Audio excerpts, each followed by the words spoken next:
With that being said, apart from just the agenda that we also have executive roundtables and networking mixers and dinner happening. So please make sure you're a part of that because that's something very, very happening in the next 2 days as well. And the expo that you can see in the first floor today, the timings will be from 10 a.m. to 6 p.m. And tomorrow it's from 9 a.m. to 5 p.m. So please do go out there because we have 70 plus exhibitors down there in the expo and much knowledge to get stuff from. And of course, it's our time to now honor some partners who have made the IDS possible. So we have none other than our gold partners, Bybit, PaySprint, First Hive, and Jagran News Media, along with our silver partner, Times Internet. Can we have a clap in the house for our partners, please? Yes? Thank you very much. With that being said, let's now have our next session. Again, a very, very interesting topic about to be discussed on this very stage. The topic being guiding India's critical data layers, cloud sovereignty, security, and redundancy. And we have 3 speakers joining us to talk to us and guide us through this conversation. So please put your hands together and welcome our first speaker, Ms. Isha Oswal, the CEO, JISA at Softech. Can we have a clap in the house for ma'am? Yes? Ms. Isha Oswal is on her way. We also have Mr. Nilesh Vohra, the partner CIO consulting Infollion.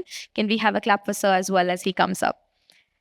Along with him, we also have Srimati Prabha V.A, a scientist at CDAC. We have 3 lovely speakers joining in along with the conversation being moderated by the partner at Deloitte, Mr. Hrishikesh Bhope on the stage. Let's have our speakers come up and our stage is all set for the conversations. So while they are on their way up to the stage, just to let you all know, tomorrow at 5 p.m. onwards, we'll be having the 16th edition of the India Digital Awards. So please make sure you're a part of that conversation as well.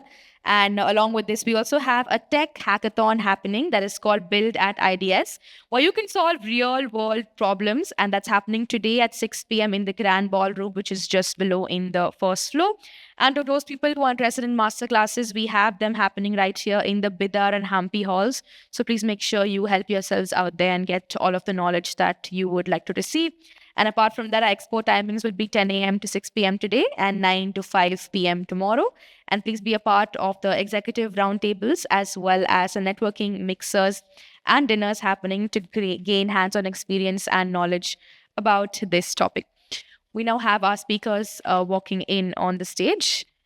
Can we have a round of applause once again, audience, to welcome our speakers? We have Ms. Isha Oswal, CEO, JISA Softech. We have Mr. Nilesh Vohra, the partner CIO consulting Infollion, along with Srimati Prabha V.A, scientist CDAC, and our conversation will be moderated by Mr. Hrishikesh Bhope, the partner at Deloitte. Claps in the house, audience. Yes, no silence is permitted. Let's have this lovely conversation go forward.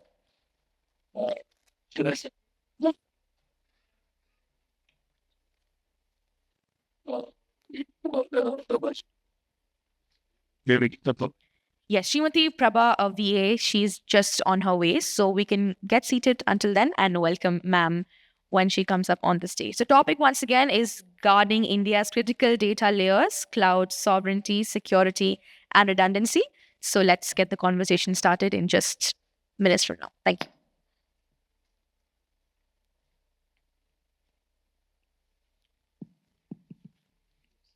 Can we all have a mic check, guys?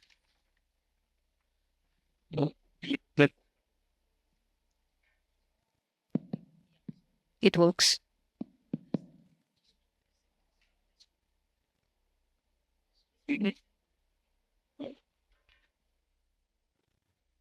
Yeah. Hello, everyone. Sorry, Prabhaji was with us in the speaker launch for the last 1 hour. And just as everything in life, last minute, just few seconds and she'll be here, hopefully. She's on a call. Maybe I'll get started while she joins us on the stage. By the way of introduction, my name is Hrishikesh Bhope. I have been partner with Deloitte a couple of years now, and I have been in the industry for close to 25. I think I've completed almost 25 years now. I'm a technologist at heart.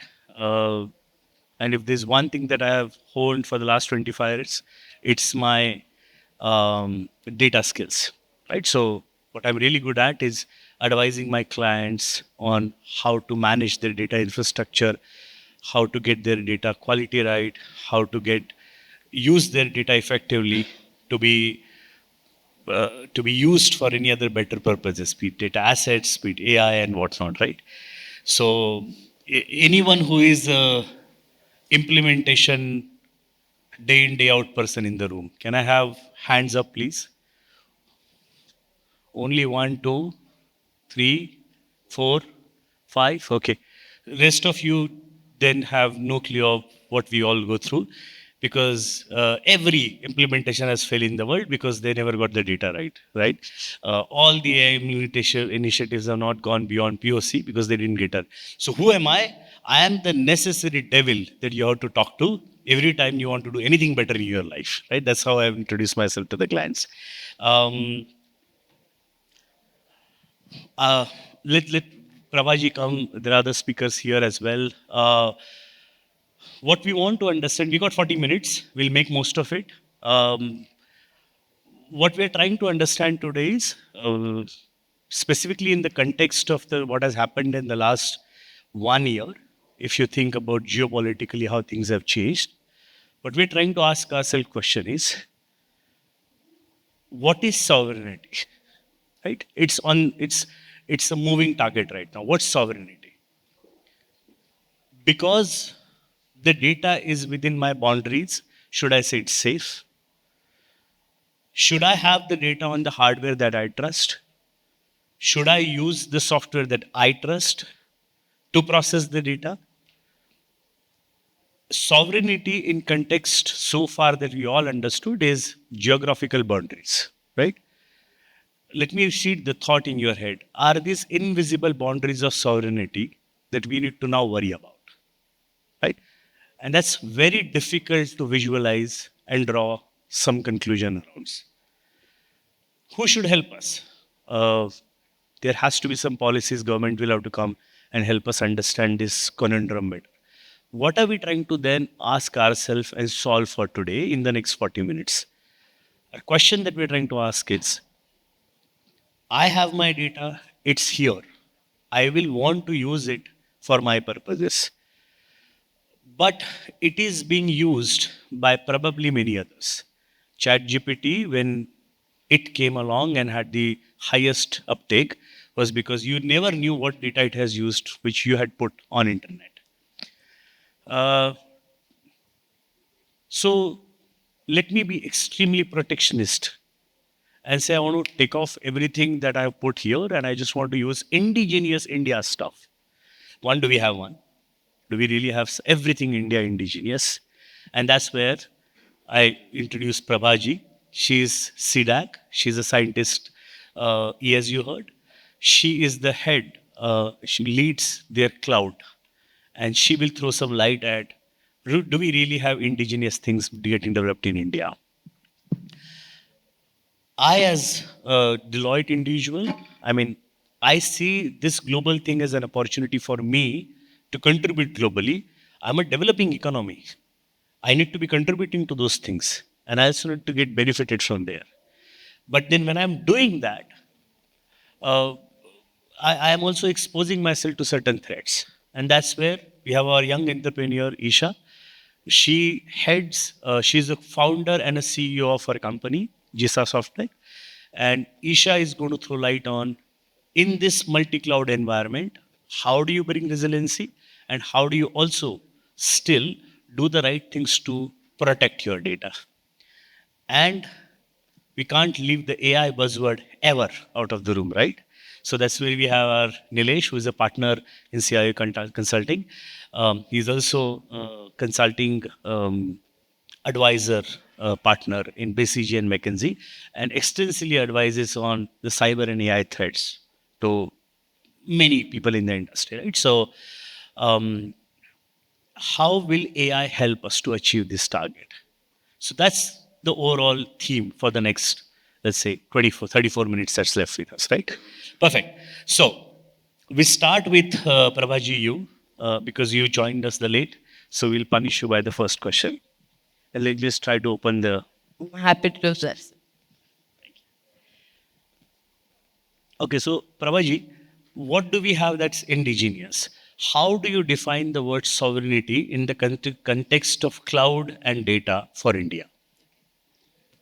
So, from the perspective of CDAC, sovereignty is like the ability of the nation to design, operate, secure, and recover the digital infrastructure at any point of time, that is from end to end. So, normally people have a belief like sovereignty is just the data residency. Data residency is mandate that your data resides in the Indian soil. But the thing is, like, it is not sufficient. Residency can give you the legal enforcement, jurisdiction, your regulatory compliance. But the thing is, now imagine like the sovereignty breaks under few situations. Like, for example, you have an hypervisor. So, hypervisor, you all know that it is the base backbone of a cloud environment. For example, it can be a KVM or it can be a Zen or it is VMware solutions. Now, think if that solution of the hypervisor is opaque, you will not know what is the baseline, what is the vulnerability that is available with the virtualization tools, right? So that would break the sovereignty. Second one is we are using the operating system kernels. Now, if you can't audit your operating system, then again you fail there. Then the third situation will be the security telemetry. For example, even for AWS and other hyperscalers, what we claim, like AWS claims that we will give you the data sovereignty. That is, your data resides within India, right? But the thing is, all the telemetry part, all the security analysis and the whatever metadata, which we feel like the intelligence of your data is again moving out of the country because they have the solution only in their own regions, not within India, right? So in all these cases, the sovereignty breaks. So it is not only the data residency is the starting point, but if you say truly the sovereignty means in India, we should have the complete control and authority of the data. You should have the complete visibility of the data, right? So, according to me, that is the true sovereignty where we have the end to end trusted infrastructure. So let me draw upon it. Uh, Today, most of the data center extensions that we see, every organization has their own data center extended to, let's say, AWS, one of the hyperscalers, right? Your argument is yes, but then that's not in full your control. So that's not fully sovereign yet. So my question back to you is, where is the India stack? Where is the hardware? Where is the software that I can go away from these hyperscalers? So, for this question, I would be happy to answer that because being an um employee from the ministry, from the government, we as a CDAC develop a number of indigenous products. So, coming to this cloud sovereignty, it is like we should have cover at least the five interdependent layers, like starting from the hardware. So, this hardware we focus on the indigenous hardware. Like, for example, we do have developed our own Rudra service, which is the high performance computing service.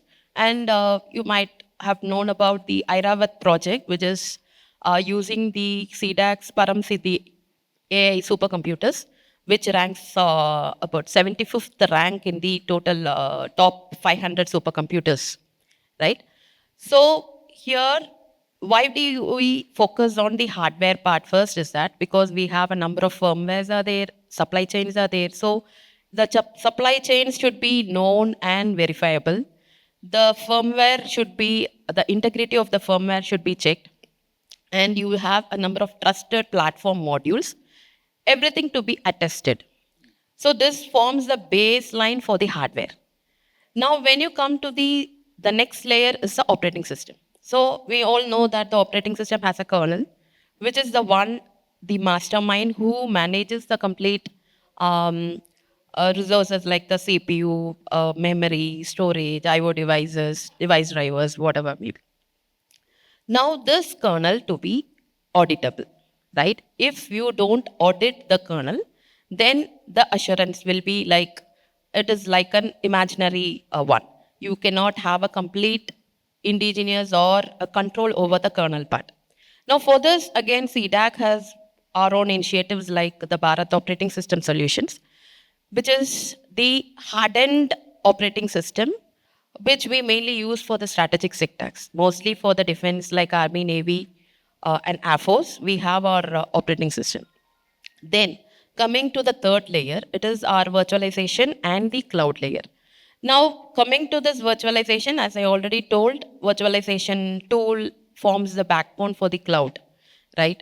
So, unless you have a complete visibility over the code of the virtualization tool, again, it will become the sovereignty will become a loss there. So, this cloud, again, we have made our own initiative called Meghdut, which is a sovereign cloud, which we focus on no vendor lock-in. It is completely built over the hardened operating system. And then we have the policies maintained. The control plane will be under the control of the nation, right? The fourth comes the security part. So the security is like every sovereignty depends on the log management, then threat intelligence, then you'll have the cyber forensics. So CDAC again here we have made an nearly about 51 cyber security products, which focuses something like an SAM solution. We have the mobile coverage, that is M coverage, which is for the complete mobile security part.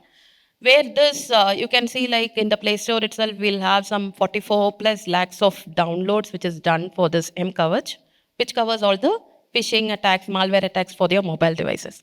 Similarly, we do have the digital forensics tools, a number of like 51 plus tools are there. Right. Now, the fourth layer is, I told about the security component. And the fifth layer, the last layer would be the resiliency and the business continuity plan. So here again, we do have a patented solution that is called as Revival, which is a complete disaster as a service, disaster as a recovery service. In case when you have some cyber security incidents or cyber incidents and other attacks or geopolitical disruptions and all, we do have this solution which will give you a complete control of your data and the application workloads in the cloud. So from CDAC perspective, I'm just saying like you should cover all the 5 layers when you give a trust to the nation that we are sovereign cloud. Wonderful. So I'll just repeat. So you have Rudra, which is the hardware. You have Bharat OS, which is the software. You got Meghdut, which is the virtualization cloud layer. Then you got the 51 cyber security processing all. One of them was M Kavach. And lastly, you spoke about the resilience through the Revival. the revival project. Wow, wonderful. Nice to know that. Getting Thank you. educated a lot today. Thank you. Why don't I pick the resilience and multi-cloud? This is another of my and my clients' conundrum on an everyday basis. I have got data on data center, and I want to now create a resiliency ecosystem. So I copy it somewhere. And then I've got now multi-cloud. So I copy it one more time, right? So the question in the resiliency world I always feel is resiliency versus redundancy. And the more I do resiliency, the more I do redundancy, I run into not just cost problem, but then bloody security problem, right? And how can one security policy cover all of these places where I've stored data? So JISA, why don't I bring you in here? Give us your understanding of resiliency versus redundancy and multi-cloud strategy. Sure. I think while hearing Prabha also, I was getting a lot of these thoughts on basically, multi-cloud. So multi-cloud, in a way, if we see, basically, of course, we feel it's a blessing to have when you want to have resiliency. But if in case it's not well planned, not well thought of, it can become a nightmare for management. It's going to be very difficult to manage it once you go for multi-cloud. So major challenges, or from a resiliency point of view, we can also think that there's a lot of benefit that you have multiple clouds where your resiliency can be managed. Commercially, you have a benefit around it. So a lot of such things, but it comes with its own set of challenges. So the first one to talk about is identity and encryption key management. So this every cloud, they have their own way or their own stack to manage keys, manage identity keys, whether it's encryption, identity, whatever sort of keys. This is there way of managing it outside? No, that's one question or one challenge. Along with this, Sorry, any CISO team members in the room who can feel the pain? I deal with CISOs and I have a nightmare when they are on multi-cloud because nothing gets accepted by them, whatever I create, right? So I totally accept this point from you. Absolutely. But if you can also shed light on how will you solve it? obviously, I For think all of we'll us. we'll come to that. Thank you. I'm sure. So we'll talk about the challenges that are there. So one of it is like identity and And encryption key encryption, correct. management, and how do we And the fact that each one of manage- them have a different way to do it. Yes. Yeah. Yes. Exactly. So that's a challenge where we can also term it as vendor lock-in. So in a way, they claim there's no vendor lock-in. You can easily migrate to another cloud. You can switch between the clouds. But practically, in unknowingly, you are getting tied up with a vendor because they have their own way of own vendor for encryption, for your key management, or any sort of operation, cryptographic operations you want to do. You are actually getting locked in with a vendor which a particular cloud has, irrespective of whoever it is. Or it may happen that you have certain stack on cloud, as you mentioned, and there are certain ways of keeping some data on your own data center, some data is on premise, and there's some data which is with global cloud players. How do you ensure that everything is centralized? So do you have a centralized control panel to manage this cloud, multi-cloud infrastructure? So basically, security is just not about, like ma'am mentioned, obviously one is at the infrastructure layer and the other is actually data layer or data security layer. So that's one challenge we're dealing with. Vendor lock-in is another challenge. And third is not seen, but it's actually hidden where single failure can happen. So when we say we do replica or replication of the data or whatever information you have, you're basically replicating it again between cloud, right? And whenever there is a failure, you don't know whether do I have, again, coming back to the same point, where do I have centralized control over my data and how do I manage that? Whether it's encryption keys, whether it's database, or am I even securing it at data layer? It's only infrastructure which is we're talking about, not the actual data. So how do we get that control? How do we solve that problem? Is basically the pain point that I think everybody should relate. I'm sure, as he said, if there are CISOs or people who are actually responsible for managing this cloud, you can relate that in a way we say that it's good to be on cloud. It's good to be there in multiple clouds, but real-time challenges, are we having those challenges? Are we addressing those challenges? I hope you're able to relate to the problem statement. Uh, and then how do you ensure that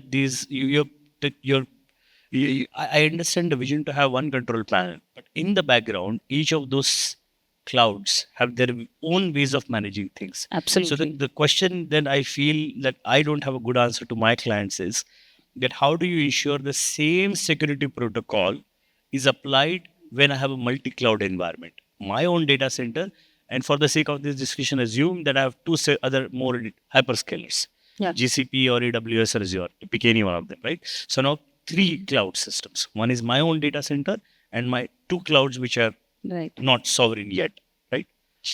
How do you get these security protocol right and consistent across all the three? Absolutely. I think Please know that my data, honestly, at times I don't even know whether it is in one cloud or other cloud. They have that technology which just switches from one hand to other hand, and I don't even get to know as an end user, right? So makes me feel very uncomfortable at that point. So how do you ensure that the security protocol is consistent? That's the key that I can't answer. That's right. I think that's the problem statement we talked about, and you're absolutely right. As Prabha ma'am also mentioned, that we say that there is a sovereignty. If my cloud is here, it's sovereign cloud. No, not exactly. It is that way. So basically, we need to have control in control the entire data. So there are ways where you basically can have your keys outside the cloud. Okay, you need to have control of those keys where you have centralized cloud agnostic solutions. So there are just not at an infrastructure layer, but also from a security techniques or cryptographic solutions like encryption, whether your data is at rest, in motion, there are encryption techniques which are available. There are tokenization techniques, encryption, tokenization, masking, as well as key management. The organization like JISA, so I don't want to specify, but that's the organization like us having solutions which are made in India. So those are sovereign. And what can be done is basically you can make use of these techniques even to have your key control, the entire key control outside the cloud. So one is you don't see we don't have choice. Definitely we need to use these hyperscalers. We have to use your your own data center. You need to have something on premise. So there is no choice to it that I can have everything on premise or I can have everything in sovereign cloud only. Because today, if you want to go global, you have your organization which is global. You need to operate to be able to serve to the world.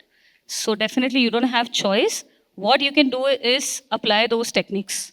So it's in line with our problem statements. One is having control over all your encryption keys or identity keys outside the cloud by bringing in concepts like BYOK or HYOK. So that can be done.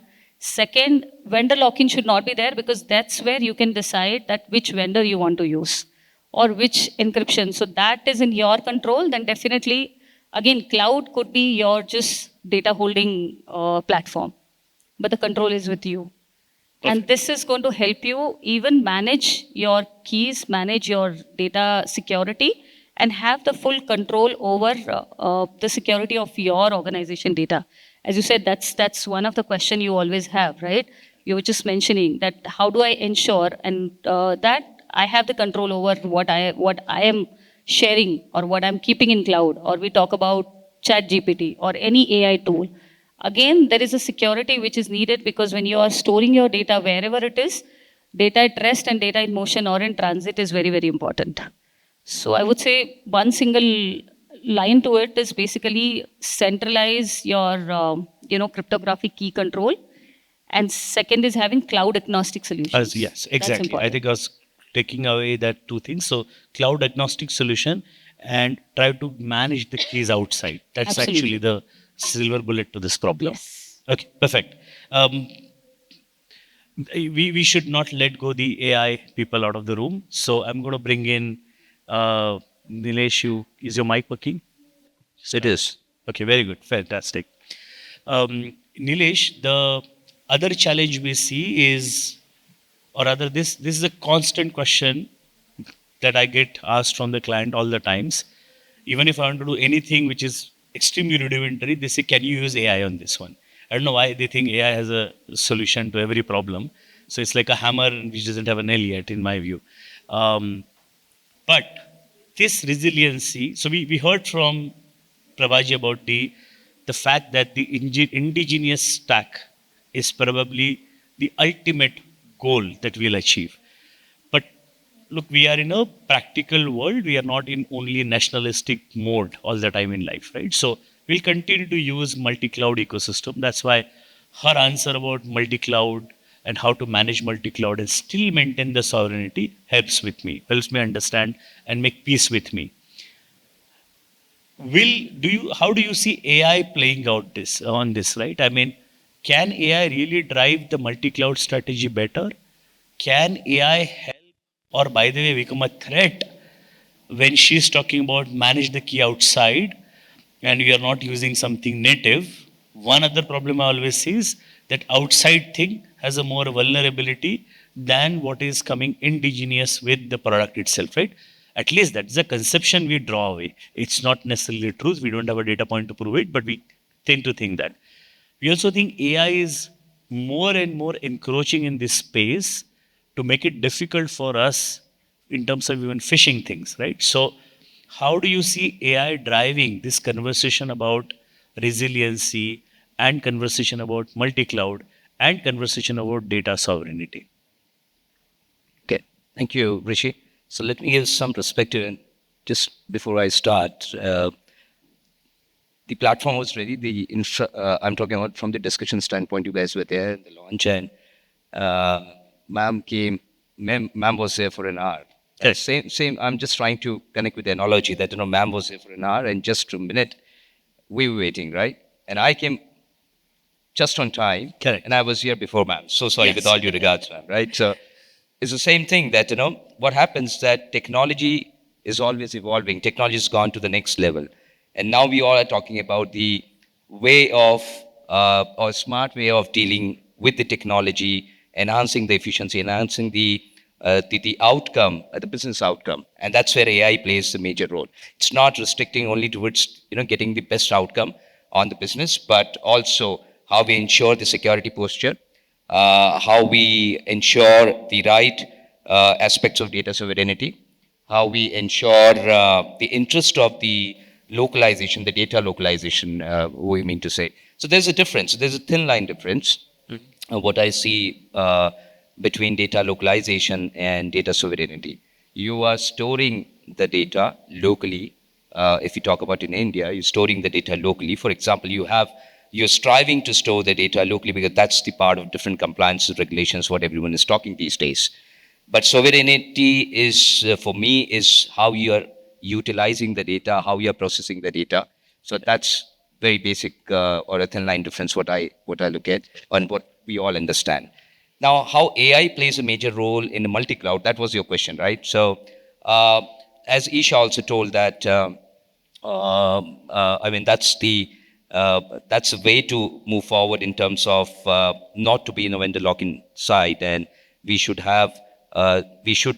continuously leverage the potential of different hyperscalers, and that is how the industry is evolving. Rather, we are dependent on one particular hyperscaler, right? We have our own cloud, and as you gave example, Rishi, that we have multiple other clouds also outside of our own private cloud, right? So how do we ensure the security as a standardized or a commonality side, right? What Isha has answered. But what I see that it's not that easy, right? It's not that very straightforward to ensure this apple-to-apple security assurance between on-prem and off-prem, because of a lot of concern or constraint, be it a cost of delivery or the resources. Correct. Or every CISO or CIO have their own limitation with regards to the budget also. If it happens, it's the best thing what anyone can expect. But what I see that if you're able to map at least 60 to 70%, that's the metric what I normally see it. 60 to 70%, if you're able to ensure apple to apple, what you have in on-premises, the same thing you have off-premises, we are good to go, right? But Okay. So, how do you see AI helping here? I mean, do you see that it will help us bring more productivity Absolutely. in managing the multi-cloud? Yes.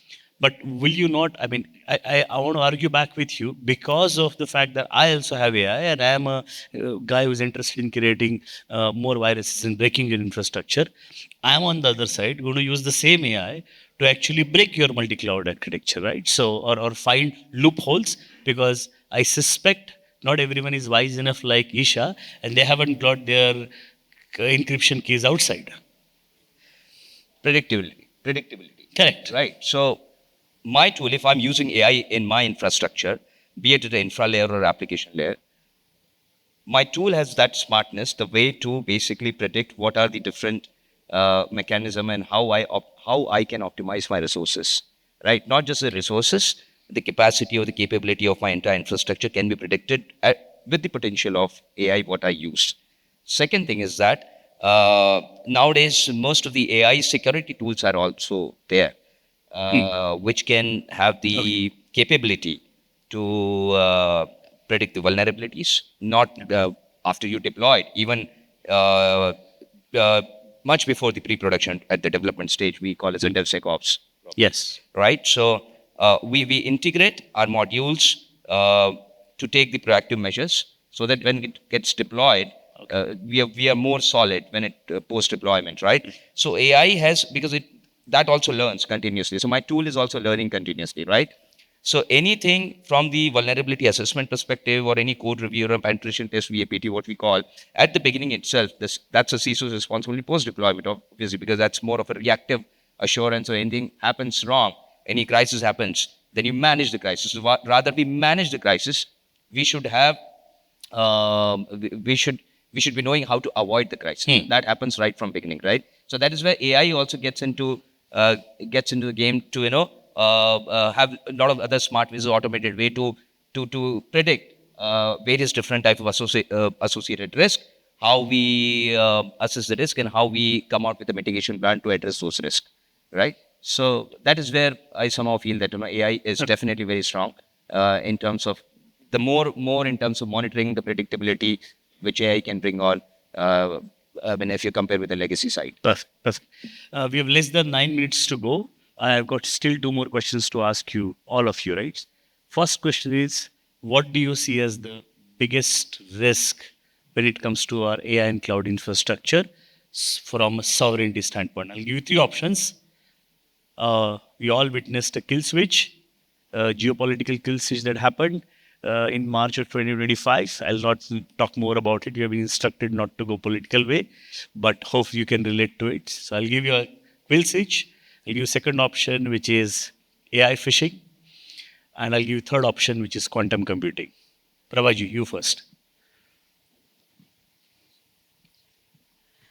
So according to me, when you say about the quantum computing and the AI phishing, it is all the technical threats, and I hope it can be solved. It is an engineering problem and it can be solved. But when you think about the contact kill switch, which leads to a geopolitical and a technological kill switch program, that is, you are losing the control over to an external entity. That, I think, that would be the biggest risk, because if you're doing some update and somebody that, for example, an operating system update or a security update, and if it is done by somebody who is outside the country, then I think the risk would be there, because I'm losing the control. I don't have the complete visibility over what is done, right? So according to me, the kill switch problem will be the highest risk for the. Fair enough. Nilesh? See, I'll come to solution first, then the problem. What I see that if we are so dependent on getting played in the hands of West, why don't we have our own stack? We have done beautiful job on DPI side, the digital public infrastructure. So why don't we have India AI to take this to the next level? Rather, we dependent on the West, right? So that is how we ensure the strong, I would say, the momentum towards the ecosystem and the data sovereignty. So we always say, we all call, and I just want to end this perspective that, Mera Desh Mahan, we have been hearing since many years. So why don't we say that Mere Desh ki technology mahan, right? So Mere Desh ka data mahan. So data should reside within my country, within my periphery, and I should have that capability to process the data as per my comfort, as per my capability. So that gives you the perspective of my problem and solution both, or our problem and solution both, that, we should have the complete control on that. Rather, we are dependent, or we have given this tech to someone and to, control us.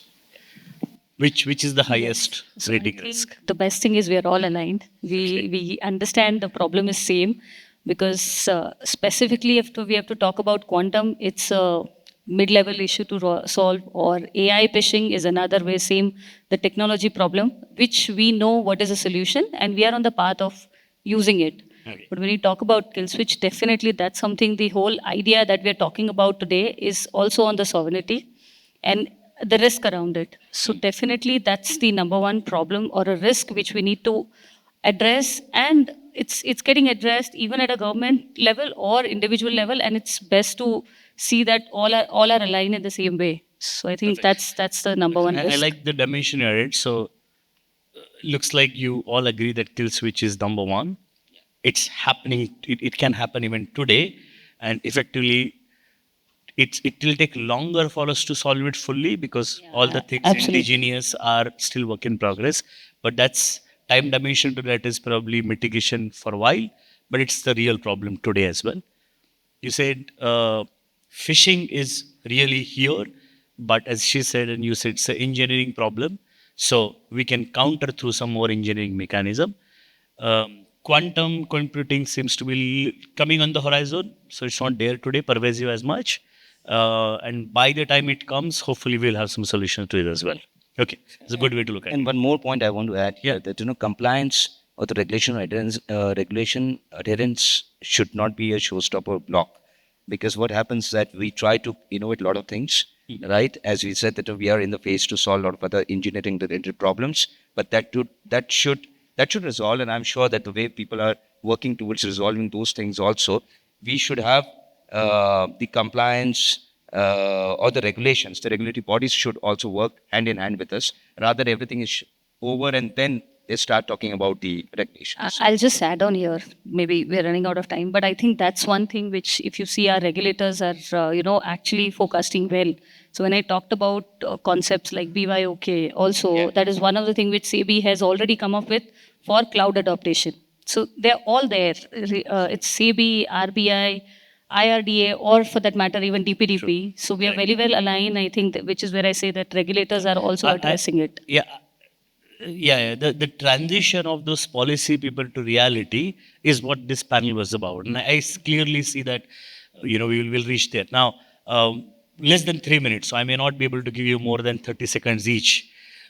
If you want to put your money as a founder this year, what is one or two priorities where you're putting your money? See, one exactly aligned to the problem statement is helping And in this context of cloud and data sovereignty. Okay? Absolutely, absolutely. So helping organization to get control over their data, because we do have certain. Sorry, make it more real for us, ma'am, because that's like a vision statement. Because you got limited money and you have encryption, you have keys to manage, you have a outside the ecosystem to create a control panel and through which you will manage. You are going to have limited money to your R&D. It's not infinite, right? So, Absolutely. of these 5-6 things, where will you put your money? See, R&D is something which is coming up, so quantum. But if you talk about the data sovereignty and the solutions around it, we already have it, and the focus is more on getting it to more Perfect. people. So your money is going to be most likely on sales and marketing this year. You think R&D is sufficiently done on those areas? Yes, it's on the bringing in multi-cloud, sovereignty. Perfect. Absolutely. Nilesh, what about you? I would say because Where are I'm you coming putting more your from money? Sorry. You're a partner. You have to put money. Yeah, so I have to take money, right? So I Equity. take money, You put first put in. Yeah, but I'll just give you a slightly different perspective, not just from the enterprise standpoint. I, as a person, would like to put more money because that's my another area of work where I invest as an angel investor to multiple ventures, which I've been doing since more than a decade, right? I was blessed to, get into a couple of good startups, which has given me good exit. But and because those gone to the next level. But now, if someone asks me that where should I put my money, I should say that as an investor or angel or anchor role, what I'm playing in the investment community, that I will put my money not on AI, but how you're securing the AI infrastructure. So AI security is one thing which I. So Absolutely. AI sovereignty, AI not sovereignty. just dot sovereignty. Yeah, AI security And I think sovereignty. is right more better word. It's not. I'm not restricting only to invest only in India. I'm exploring other regions also. I would like to say a couple of my colleagues where I've invited them. They're from Spain. They're sitting there, Marcos and Gustavo, right? They are also founders. They came especially for this event, and there are a few more. Thank you. Which I'm talking to other set of the people, not just in India, outside India also. In case if someone asks me, where should I put my money? Yes, I'm very much game towards the securing the complete landscape. That is one thing AI security is one of the things.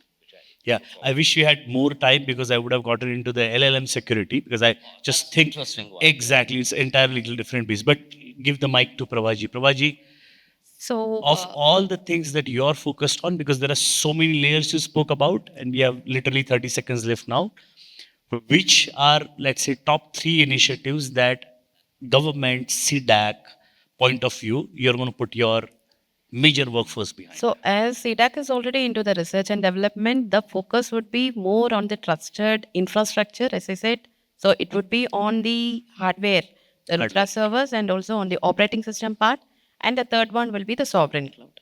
Okay. So it is all the research component which is already in place now. So we should expect some more news about Rudra, Yeah. Bharat OS, and potentially Meghdut becoming more Yes. powerful. Yeah. Okay, wonderful. Thank you, guys. We are right on the clock. Thank you, all 3 of you. I learned a lot. I learned a lot about India's stack today, ma'am. And thank you for your wisdom, Nilesh, as well as Isha. It was wonderful to talk to you. We are at the time, it says time's up. I don't know if it's Okay, is there any question from our audience that we should ask? Audience, anything that you want to know? Yes. Can Yes, we go have the mic passed? We'll arrange for the mic, Sanosh. Can you use this mic? I was moderator, their fabulous answers. Yeah. So I have a question for Prabha madam. So you talked about the indigenous stack, right? So is it specific to students and like individuals or MSMEs, or is it available for everyone? Can I not? Yeah, it is advised seriously. No, not necessarily. Not necessarily. So even if it's like a basic, right? How quickly we can adopt? Like, let's say, one of the things is like if there is a new GPT 5.2 that is available, immediately people get to know that. But the indigenous stack is something that people are not aware of. So how do you scale it? Like, let's say, for example, DRDO creates some product, they outsource it, then the private takes it to the next level and makes it widely available, right? So similarly, how are we making sure the indigenous stack is easily available and more adopted? So actually, the work has started some few years back. Like, so we are into collaboration with a number of technology partners across who will take the product outside. Because CDAC being in research and development, we normally give the product. It is the technology transfer, like where the solution will be into the market once the complete collaborations and all these are completed. As you asked, the first level is like for the academic level, all the solutions, even for a national supercomputing mission, there is again a different grade. Like the research scholars, the students have a set of accessibility to the supercomputers. Even enterprise level, we have the classification accordingly. So to which level you wanted to get registered to the product, you will come to know. Thank you very much to you all once again. Let's take a group picture on the stage to capture your memorable conversations. Requesting you all to please come forward and we will have a picture clicked.